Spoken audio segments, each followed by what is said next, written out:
Alright, what is going on YouTube? Gyvi World here. Hope everyone's having a great day today. I've been wanting to do this for a little while, but today I finally got the Q&A for you guys. Just a way for me to answer some questions that you guys may have about me, and a way for you guys to get to know me a little better. If I am looking at two cameras, I do apologize. I have my webcam here and my main camera up there somewhere, pointing at me. So let me just jump into this and see if I can find some good questions for you guys that you guys have asked over the last few days. Alright, so JMacDog27 asked, what is your favorite team in any sport? So as some of you may know, I am a Yankees fan, Knicks fan, Jets fan, Real Madrid, Rangers supporter, pretty much most New York teams, NYCFC, and that's pretty much it. But my favorite team out of all is Yankee. I've been a Yankee fan all my life, as long as I can remember, and baseball is the sport that I am closest to, so I am a huge Yankee fan. Alright, so right off the bat, Eddie Zwickle asks, what's your full name, Gyvi? Well, my name is Javon DeLancer. The next question comes from C&B Trick Shots. He asks, where did the name Gyvi come from? Well, my name is Javon, and for pretty much my entire life, my family has given me the name Gyvi as a nickname. Pretty much all my life, I've been Gyvi to my family. I'm a pretty big J. Cole fan, pretty big J. Cole fan, and when I listen to a lot of music, I always substitute the names for my name. So for a very long time, I'd change, this is 50 to this is Gyvi, and since more recent, pretty much the bulk of what I listen to is J. Cole, I would always say, Gyvi World instead of Cole World. And my friends would hear that, and a couple of my friends started calling me that, and it's just always stuck. So I've always been Gyvi or Gyvi World. Daddy asked, will you ever play subs? I play subs on stream all the time. Peyton Making Statements 54 asks, what's your favorite wing place? In where I live in Central Florida, we have a place called Gators Dockside. Not sure if that place is anywhere outside of there, but that has been my favorite place to eat wings for the last few years. Mr. Tryhard asks, what is your age? I am 24 years old. Taisei Matsuki asks, what made you start a YouTube channel? I really don't know. I've been really wanting to start a YouTube channel for the last few years. For a very long time, I've been wanting to start YouTube. I just never did, and then over the summer, I finally, did all the research I needed to, bought all the equipment I needed to, and just said, let me start doing it. A really big reason as to why is there was someone I used to watch for many years, a very long time ago. He's a big YouTuber with over 1 million subscribers. He does FIFA. His name is A9 Skills. And I used to watch him when he lived in his parents' house, and he just played FIFA for fun. And I stopped watching YouTube for a really long time. And when I started watching YouTube again, I realized he was no longer living in his parents' house, and this was his job. He got to do what he loved doing every single day, and that was play FIFA and make videos. And I envy that, to be honest. I wanted to be someone who could do what they wanted to do and what they loved to do all day. And I realized that, he was someone who was able to, buy himself a house and, cars. Not that I really care about materialistic things, but it allowed him to live his dream. And so that's pretty much why I started doing YouTube. All right, so Tyler asks, what drills did you do when you were in Dominican Republic? All right, so I'm going to say this right off the bat. After I played 1 year of college, I played 1 year of JUCO ball after high school. I had absolutely no intention of playing college ball. And then I just decided to walk on, and by the spring, I was the starting third baseman. After the year was over, I moved to Dominican Republic in search of getting signed.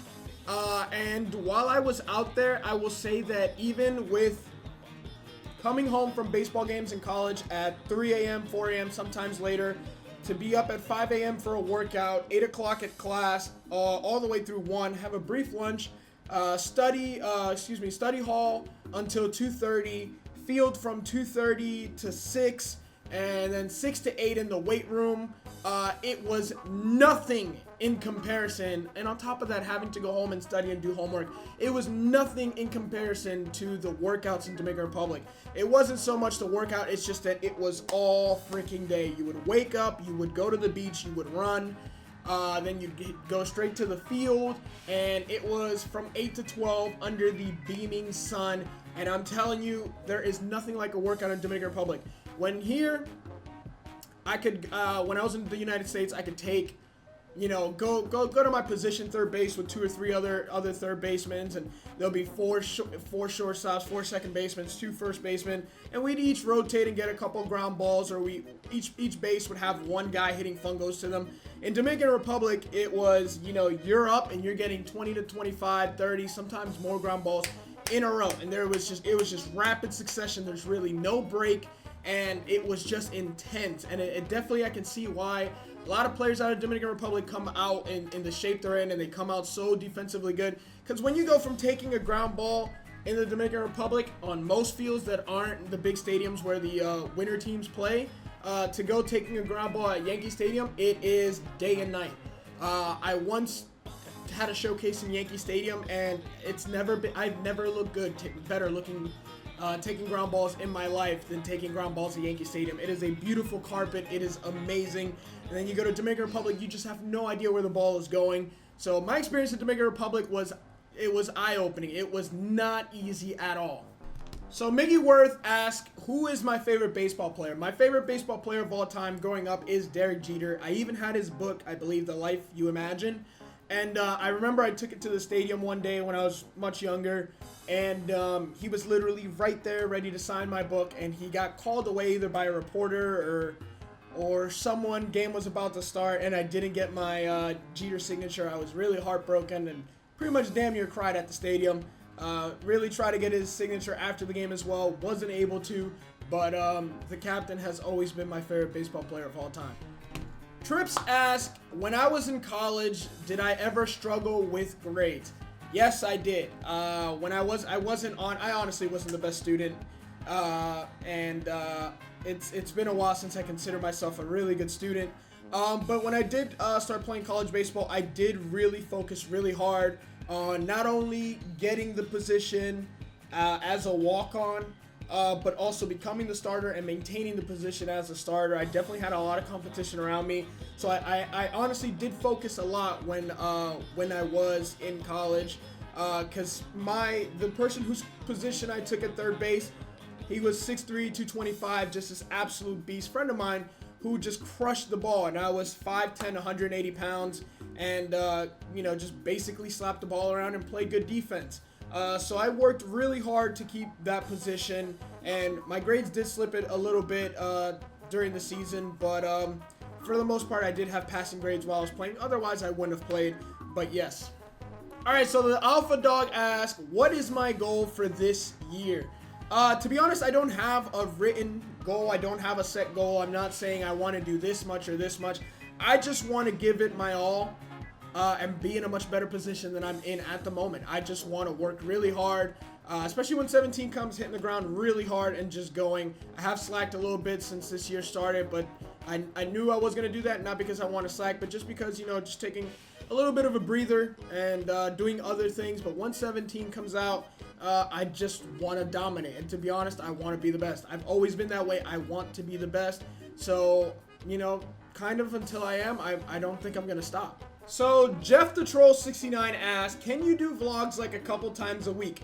Well, Jeff, if you're watching this video, I'm pretty sure at the moment my current vlog is at 92% up or exporting, so it should be up before this video. And I have already started the next vlog, so I'm shooting for at least 2 a week, even if I combine a couple days. But check that out. Del Hall asks, what music do you like? Well, being someone who was born in New York City, and in the particular culture I grew up in, I've always been a big fan of course, hip-hop and rap and that genre. But being Dominican, yes, by the way, I am Dominican. I was born in New York City, though. My parents are both Dominican. Being Dominican, I love bachata, merengue, of course. Right now, I would say the bulk of what I listen to, again, it's either bachata, some old merengue, and J. Cole. And that's pretty much all I listen to at the moment. Jackson Edward asks, do you have a girlfriend or ever had one? Jackson, at the moment, I live with my girlfriend. Christian Donnelly asks, who is your favorite player to use in MLB The Show 16? Honestly, my favorite card up until this point has always been Chipper Jones, switch hitting third baseman who just absolutely rakes and plays very good defense. Love Chipper Jones, and he's someone who is constantly in my lineup. Brady asks, have you ever thought about going back to play baseball? Brady, the answer to that is no. I am 24 years old. I will be 25 in October. I pretty much thought I was too old for baseball once I hit about 20, 21 years old. That is already pushing too old, especially in Dominican Republic. Once you've crossed 17, you are already starting to get too old. So yeah, my time is way past. I honestly love more being a fan of baseball than when I actually played baseball. Somehow. Matt MC Gaming asks, how is baseball here in the USA different than in the Dominican Republic? Just wondering, since so many good players played in Dominican Republic. PS, I've been watching since 400. I just didn't subscribe till 1500. That took you a while, but I appreciate the sub.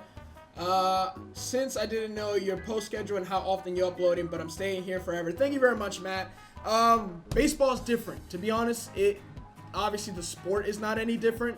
I would just say that the pace of the game is a lot different. It's different. It's just different. For one, the game is just played a lot faster. I would say that when you go to the box in the United States, it's very reliant, which makes sense. It's very heavy on get on base any way possible, whether that be via the walk. In Dominican Republic, every player is groomed to play for himself.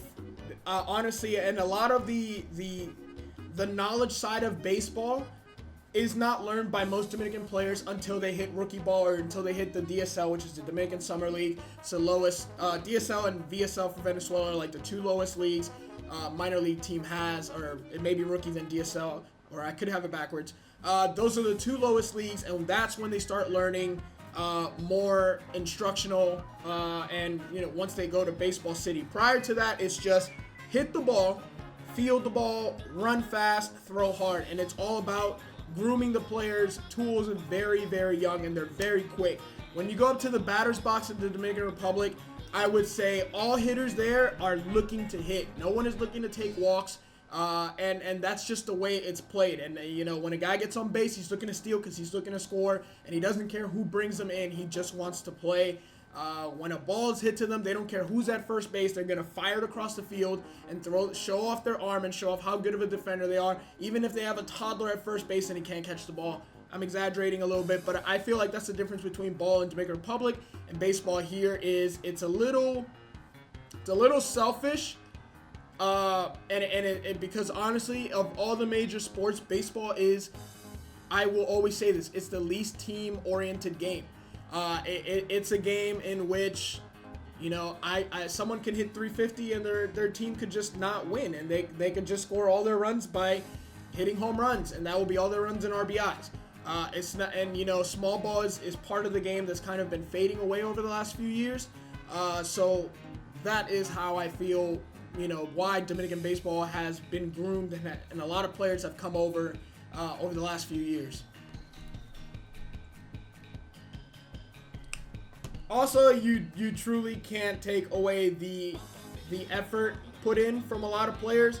Another part that I failed to mention, a big reason as to why players more and more are emerging from third world countries is because there is a hunger in these countries that I won't say isn't here, but it's not as big. You have a lot of players who are coming out of countries and are coming from poverty, and they don't have a fallback. They don't have school. If they don't make it in baseball, they're just, always going to be poor. So they work a lot harder. There's a lot of people who just never went to school. And from, while we were in school, they were out taking ground balls. They were running on the beach. They were throwing. So that is another thing that kind of the reason why we're seeing a lot of players from Venezuela, from, I wouldn't say as much Puerto Rico, but Dominican Republic, Cuba. That is why. All right, so Benjamin asked, were you a good little leaguer? Benjamin, I really didn't start playing baseball until I was like 12 years old. I had moved to Florida, and I think I was in a league when I was 11. And I didn't play like at all. I pretty much rode the bench for most of the season, and it wasn't until the end of the season where everyone started to realize that I was actually kind of good. And I had hit my first home run, and the next season I was someone who was a little bit different. I was a leadoff hitter, and that was purely because I was also the shortstop. I was a defensive shortstop. I caught the ball. I threw the ball very well.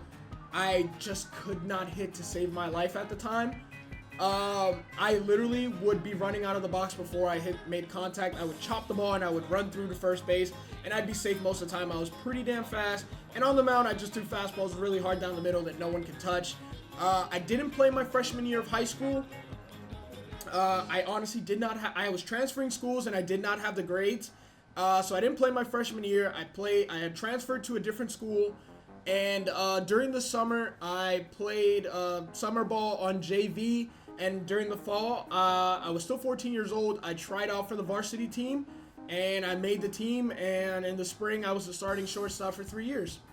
Nick Parker asked, what was the fastest 60 time you ever ran? My fastest 60 time ever was a 6.65, but consistently, I ran a 6.7, 6.8. And then the closer I got to college, I stopped. I was no longer really a speedy guy. I had a little more power, and I drifted to 6'9", and probably worse. I had not seen myself run under a 6'9", or worse than a 6'9". But for the most part, I was a 6'7", 6'8" kind of guy, and my best was a 6'6". Alright guys, but I want to say thank you to everybody who asked questions. I really only got like halfway through. I got a lot of questions, but my camera did stop, so that let me know that I hit a half an hour. So I'm going to go ahead and edit this and then maybe do a part 2 to this, or if you guys continue to ask questions, I'll continue to answer them and make another video. But that's going to be it for today's video. Hope you guys did enjoy that and learned a little bit about Gyvi World, aka Javon DeLancer, which is my real name. You guys are welcome to check out my perfect game profile. I'll spoil it for you. When I was 15, I got an 8, and when I was 16, I got an 8.5. I didn't run very well, but I did hit, and I did show a little bit of pop, even though I was still young and very not fat. So yeah guys, thank you very much. Hope you did enjoy. If you did, please make sure to drop a thumbs up, subscribe if you're new. Peace. One nigga that could sing and explain all the pain that it cost him. My 16 should've came with a coffin. For the fame and the fortune. Well, maybe not the fortune, but one thing is for sure, though, the fame is exhausting. That's why I moved away. I needed privacy, surrounded by the trees in Ivy League. Students that's recruited higher league, thinking you do you and I do me. Crib has got a big old backyard. My niggas stand outside.